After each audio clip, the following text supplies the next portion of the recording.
Me to where I'm at, but I do believe we do need a little bit more. That's why we're bringing in Roberto Alcazar, because he's had much more experience.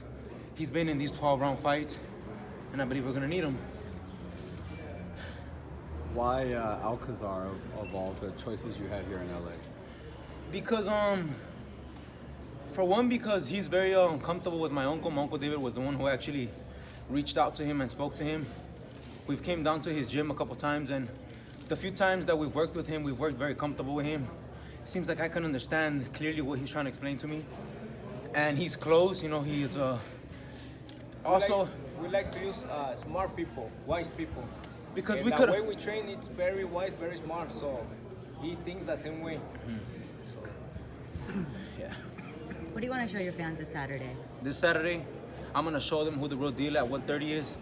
I'm gonna show them that there's been a lot of smoke and mirrors, and I'm gonna prove to them why I'm an Olympian, why I'm an undefeated boxer, why my record is, why these fighters can't make it to the last round with me. I'm gonna prove to them. That's what I will show them all 2019. 2019 is all business.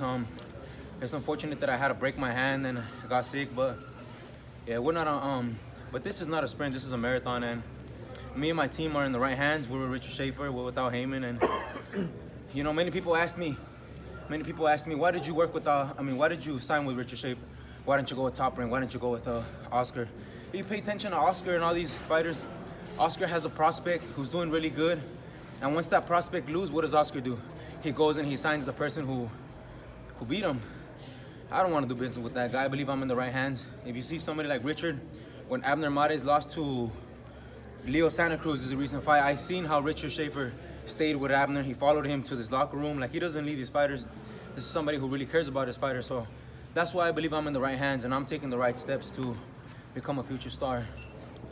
So you don't think he really cares about the guys? Not really, no. They say it's all business and it should never be personal, but I don't want to do business with somebody like that. And yeah, I do believe that. I believe that he's just in it for the money.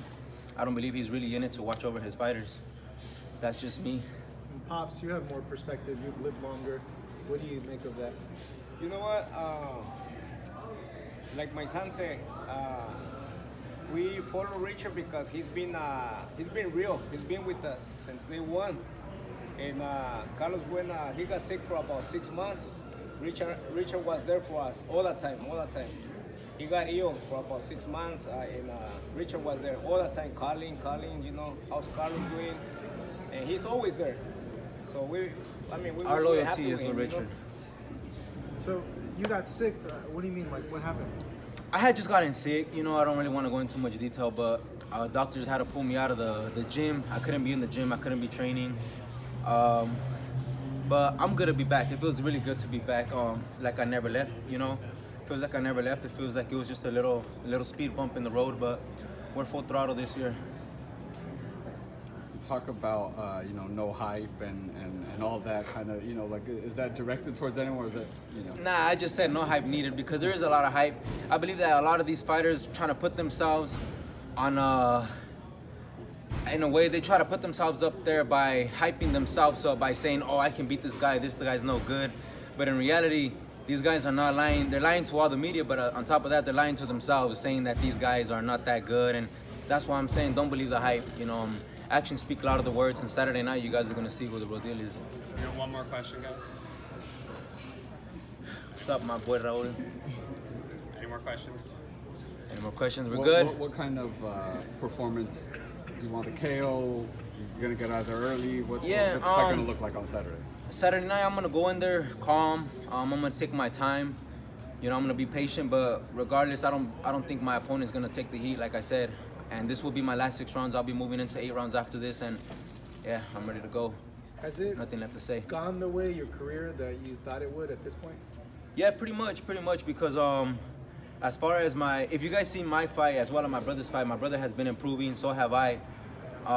So I believe me and my brother have been doing the right things, the right adjustments into becoming a pro.